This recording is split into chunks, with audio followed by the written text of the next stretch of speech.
Hello, and welcome to the informational webinar for the second round of funding available from the Learning in Action and Policy and Partnerships grant. I have Liz Buck on with me today. Liz is our counterpart at CHCS working on the LAP grant together. And we'll hear more about CHCS and you'll kind of see us hand off the presentation throughout today's session.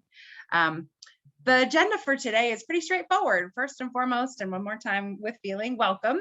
The focus for today is on this second round of LAP funding, and this round is really targeting the COVID relief funding available. So we know there's billions of dollars available in these buckets of money, including the American Rescue Plan Act. And we want to talk about how we see sustainable data sharing policies and want to support the inclusion of the data sharing component towards health equity and well-being so that we are maximizing the use of funding and bringing community directly into those discussions. So we'll talk about the background, purpose, and objectives. We'll do a little bit of the what you need to know in order to apply. So where can you find the materials? What's the timeline to apply? And at the end, we'll give you a prompt. So if you have questions after the webinar that you would like to ask, you can direct those to info@connect.org, and we will be updating the FAQs weekly. We're going to close the FAQ on November 1st, so 2 weeks before the grant application window closes. So the LAP team, I am Amanda Kavanagh, and I'm the Senior Program Manager at DASH. I work with Liz Buck, the Senior Program Officer at CHCS, and Alyssa Beers, the Associate Director of Population Health at CHCS. And then our leadership team, Alyssa Bassler is one of our co-directors for DASH and is also the CEO of IPHI. Claire Tanner works with the Michigan Public Health Institute as the Program Officer and is a co-director for DASH. And Allison Hamblin, the President and CEO of CHCS, the Center for Healthcare Strategies.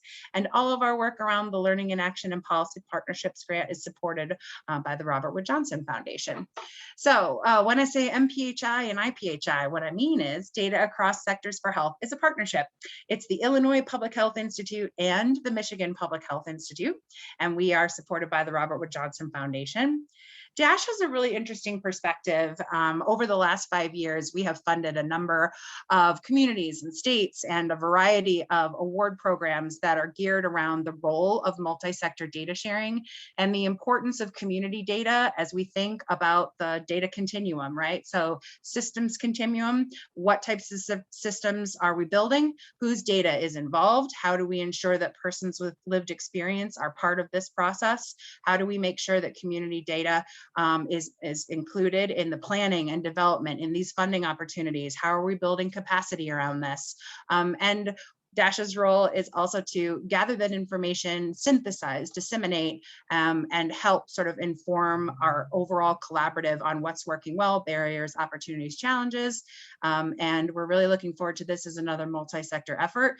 One of the reasons our partnership with CHCS is so strong around the learning collaborative here is that we all work across multiple sectors within our respective work areas in the organizations. So a little bit of more about the DASH strategy and focus. In order to inform the policy and systems change, we're looking at the key elements feeding into that. So local capacity again, what is the evidence base? How are we building the movement? How is there momentum around this? And what are the key elements in order to be able to approach that goal around data and information sharing? We talk a lot about legal, regulatory, compliance. How are we building a system? Whose data is it? Who manages the data? We're also talking about the types of partnerships. Siloed sector data, right? Criminal justice, housing, and then the ways in which multi-sector data can inform a more holistic view of sort of how to be able to support a whole person. We talk a lot about that when we mean health, equity, and well-being. And then the collaboration in general. What are we learning from each other? What's working well? What's coming down the pike? And how can we stay ahead of this work? Liz, you want to talk a little bit about CHCS? Sure. Thank you so much, Amanda. And the Center of Healthcare Strategies is really proud to be a partner with DASH in designing and executing this LAP program.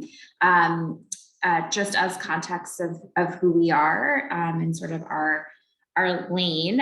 So we're a nonprofit based in New Jersey.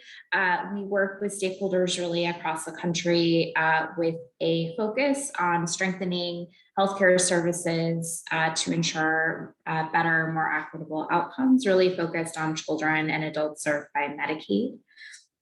We are a policy implementation organization, and our partnerships really run the gamut between partnering federal agencies, health plans, providers, CBOs, and consumers, with the focus on really addressing those broader and serious barriers to well-being, including poverty, complex health and social needs, and systemic racism.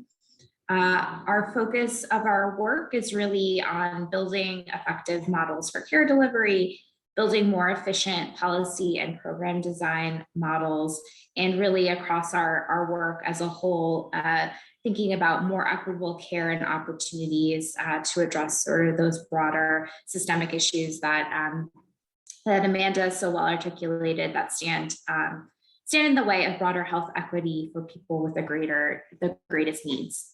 So really excited and excited to continue to partner with DASH on this.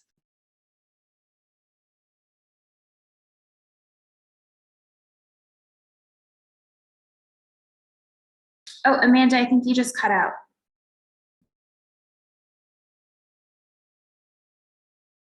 Sometimes I think my computer inadvertently wants me to be quiet for a moment. Well, thank you, computer. So we've talked about the focus. We've talked about the multi-sector collaboration, community voice, person with lived experience voice. What we really want to talk about are these strategies in action. And so what does that mean? We support local collaborations to align public health, healthcare, social services, and improve health equity and well-being, which we've talked about, but we specifically fund communities to build this data sharing capacity, right? We support and monitor those communities. We collect stories, lessons, and disseminate widely. If you haven't already registered, small plug coming, the All-In National Meeting is coming up here. Would love to have as many folks register to join in. So be part of the story, be part of the collaborative, be part of that momentum, join up and figure out how we can work on these solutions together. So we build those relationships. That's what we would like to do there. We would like to network with you. We network with community leaders, and the All-In network, as we mentioned a minute ago, is a great way to be able to network and connect and learn from each other. We support cohorts. So the Learning in Action and Policy and Partnerships first round of funding, that Learning Collaborative is live right now. So we're still working within the cohort on the goals and objectives for those 6 awardees. And we do national and in-person meetings. And we do a lot of work sort of just tirelessly across this local, national, federal landscape to try to understand what the opportunities are and how to maximize our collective effort here. So the All-In Network has 2 parts. It's first and foremost something we're asking you to register in order to apply for the grant. That's a very simple process. We have instructions on how to complete that. It's 1 email address that we need you to verify in the application, and it's a benefit. It's both a collaborative space, it's a networking community, as well as a tool. So you see some of the current partners that are listed here, the Network for Public Health Law, the Population Health Innovation Lab, but also within the Learning Collaborative that you'll join as an awardee, we'll have access to peer-to-peer supports, just like the other All-In members. You'll have access to webinars, to upcoming events. You'll have access to the DASH newsletter. And we'll be talking more about how that All-In Learning Collaborative will come to fruition when we get into a little bit more about the program itself. So taking a step back just for a second, you'll see a lot of this information within the brochure as well, but really the current levels of funding around health equity and specifically supporting communities in health equity has been drastic. We see that the American Rescue Plan, which was signed into law in March of 2021, is driving $1.9 trillion into this pandemic response around rebuilding and directing funds for public health and for health and human service programs.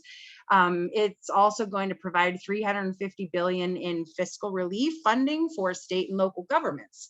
So this is the type of funding that we are looking for our applicants to be participating in that process and the discussion and planning, and really focusing on bringing in the community voice, the role of community data sharing to improve this continuum by accessing these funding and using the DASH funding that would be available to the awardees.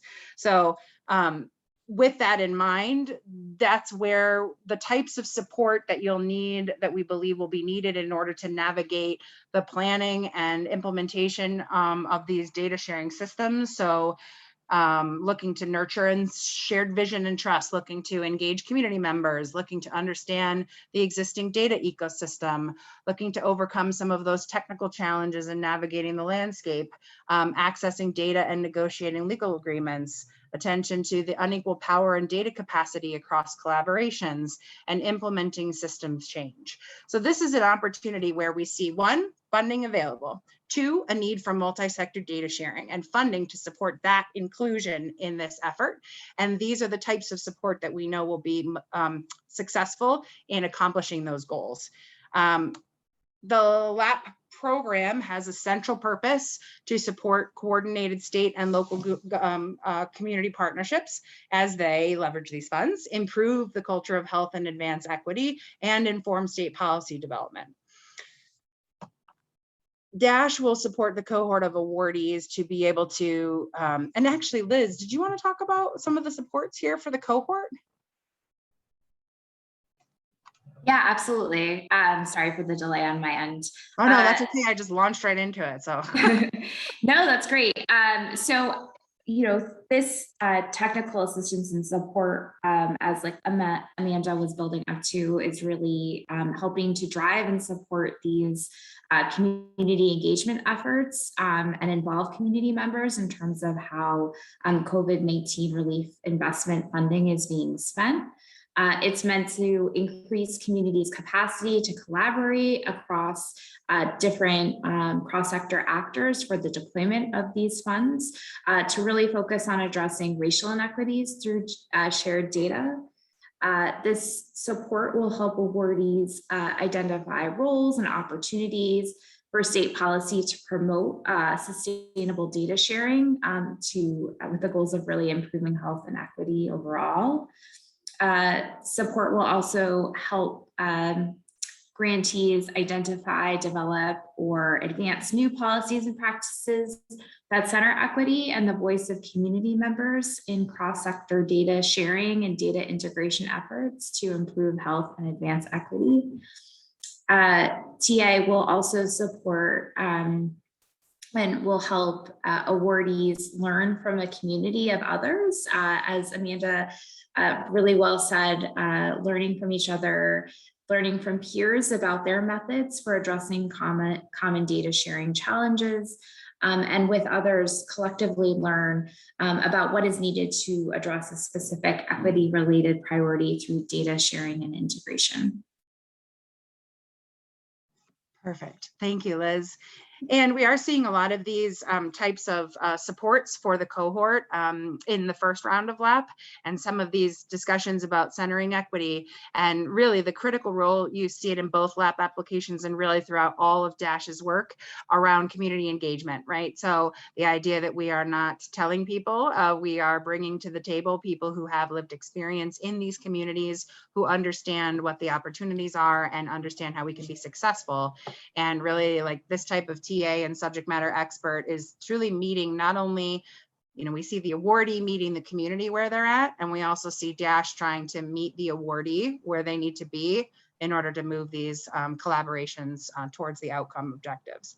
So potential grant activities, right? What can we do with this funding? So DASH is going to have 5 awardees at $80,000 each for a 7-month learning collaborative. So we will close the RFP in November 12th, and we will be making the awards at the very end of December. And then we will start the learning collaborative for this round of the LAP grant in January of 2022.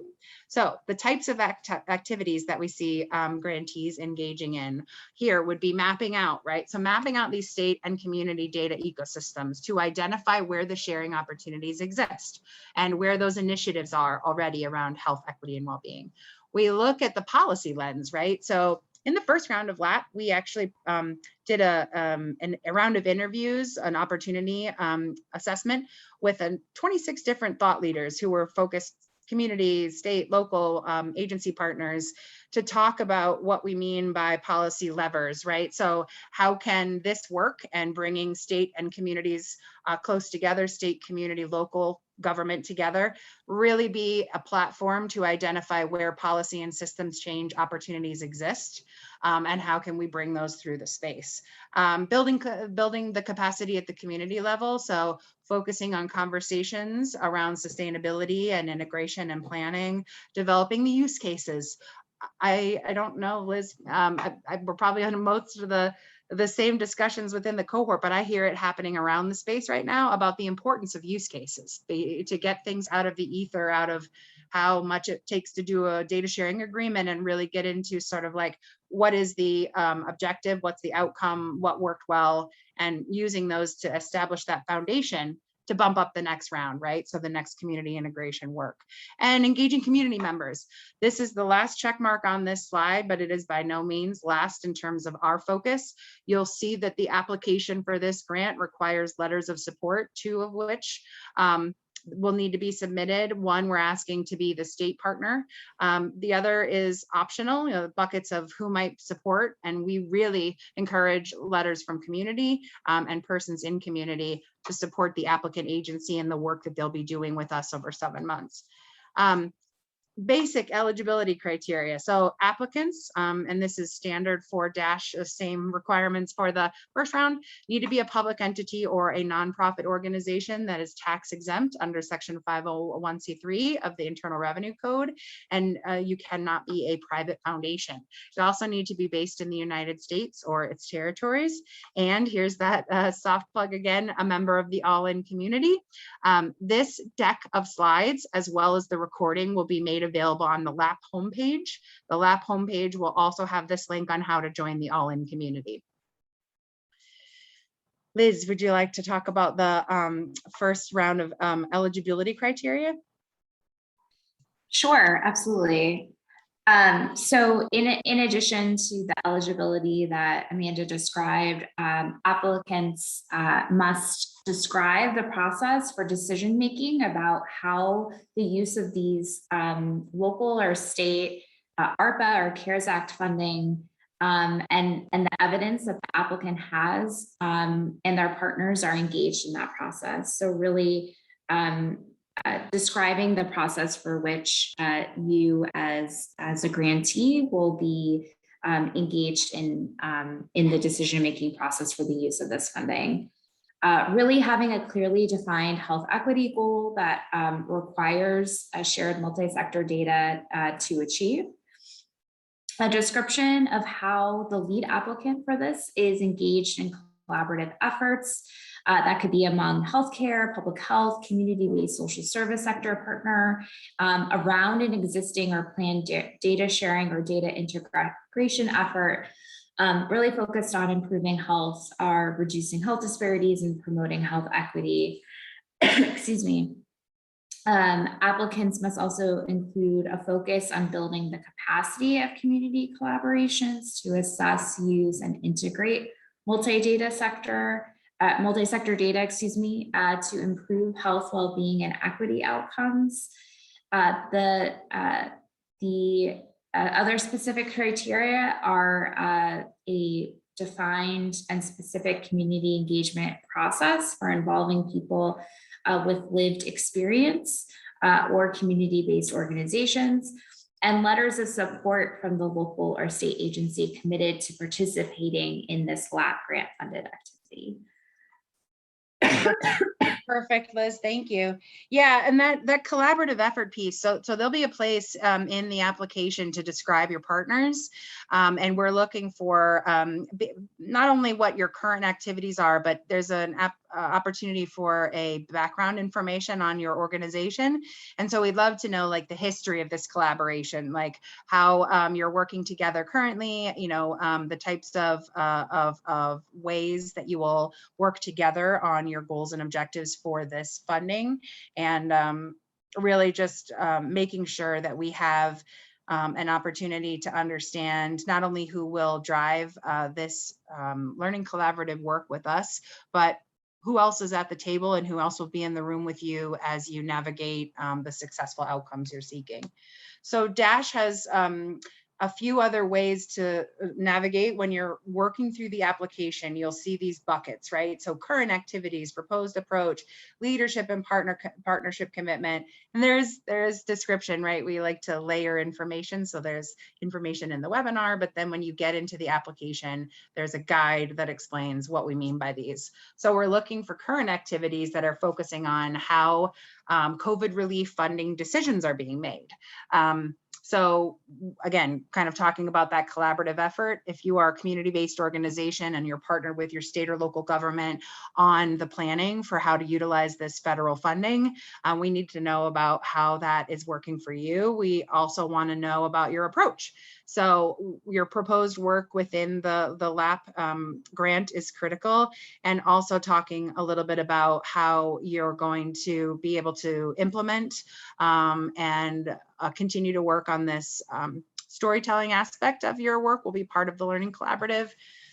Leadership and partnership commitment. So we've talked about that kind of, I think we've hit that home pretty good about letters of support and who else is involved. The role of multi-sector data sharing. So understanding how you're going to leverage the LAP program awards specifically on that front.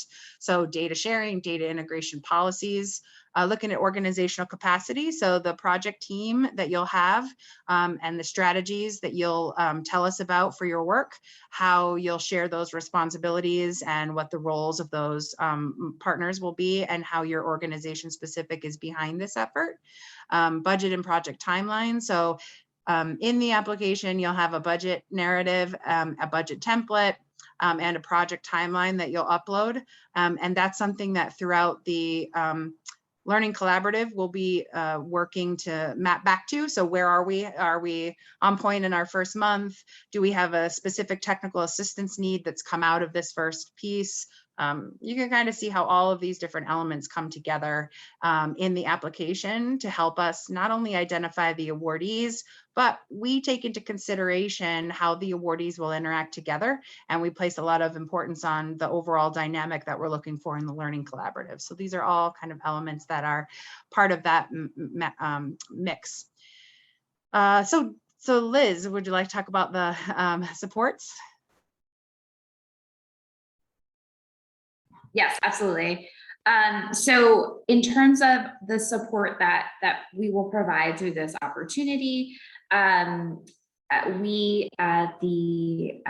award itself comes with financial support.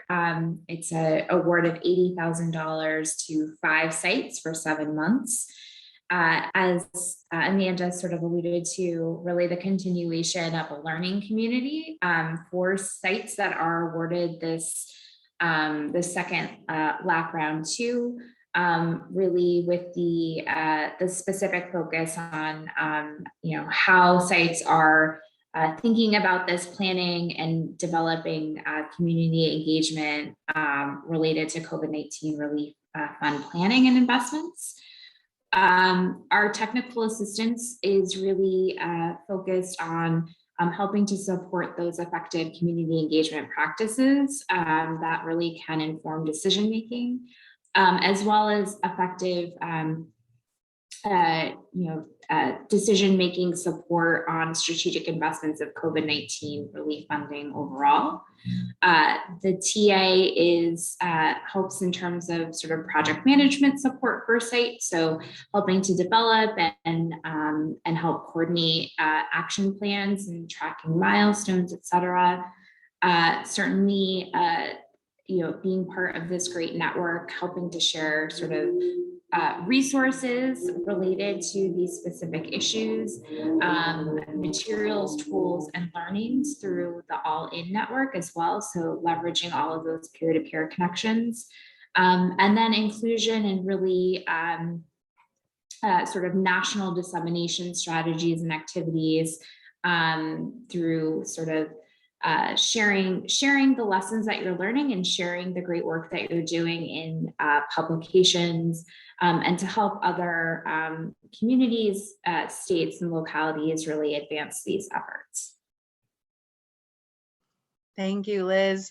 Yeah, I think when you look at the all-in national meeting too, if you're if folks are planning to register, they're going to see all of those lists of the types of organizations that have come before this grant, right? And a lot of the elements here of the types of supports that we provide come directly out of feedback from those learning collaboratives and again, our partnership to try to understand where the supports are needed. And there's a space in the application for the lead to request or identify the types of TA and supports that you think you'll need as part of the grant.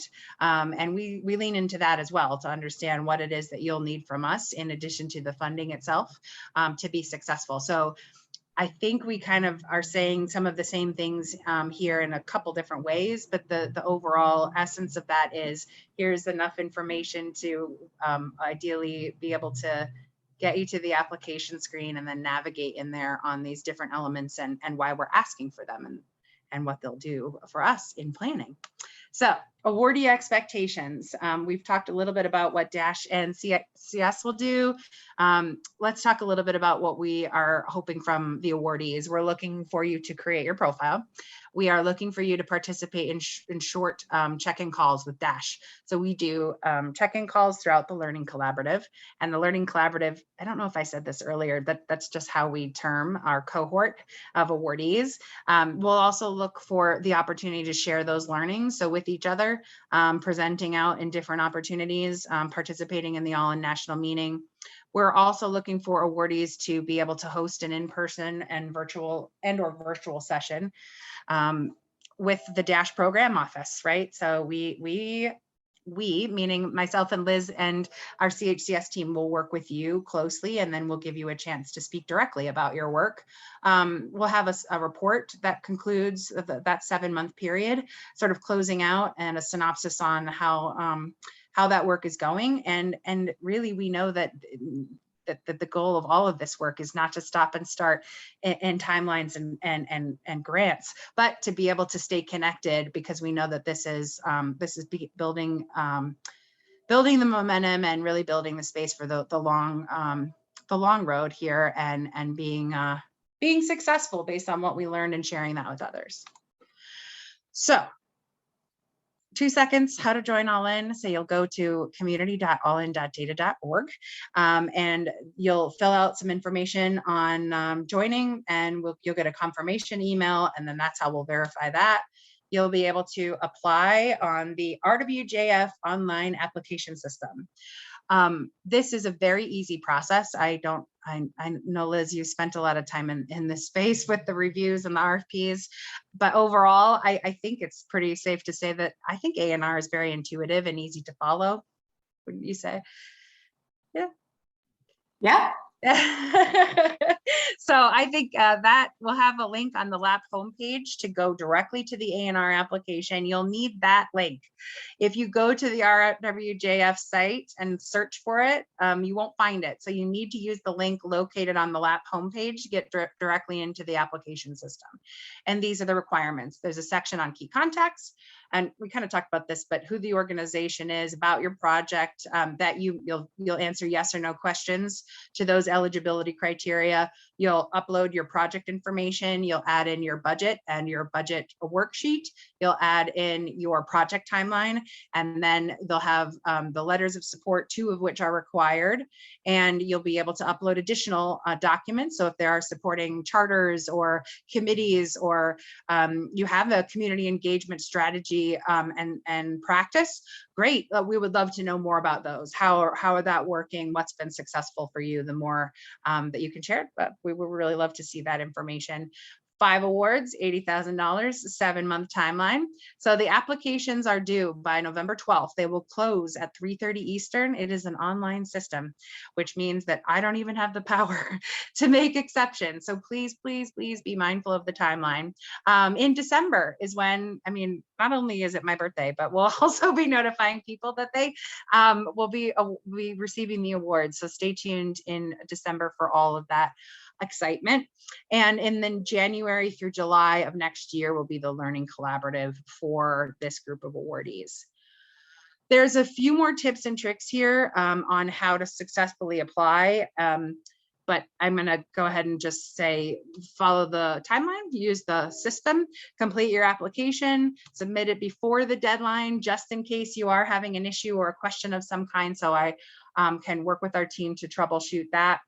And then don't create a duplicate application. So that's something that we noticed.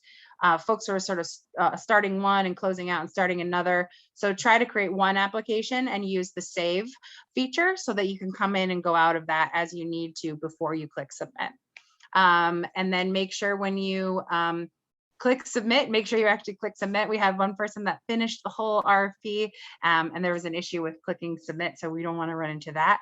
And then make sure you have a backup person. So just in case, I always say, just in case I win the lottery, because it sounds better than getting hit by a bus. But if I win the lottery, Liz would be able to go in and complete my application. So congratulations, Liz. So last but not least, Q&A. So this is recorded. And if you want to submit an FAQ, you have a question for us, there is a link on the LAP homepage to access the FAQs. I would strongly encourage folks to read the questions that are there. We pulled in the most relevant questions that we've been asked along the way and in the first round. And so please use that information. It has questions like, if I've been a previous DASH grantee, can I apply? And I could tell you the answer, but it's also in the FAQ. And we had some questions about the role of state agency, or can you have more than one application from the same organization? So take a look at those FAQs. If you have one, you can send in an email to info@DashConnect.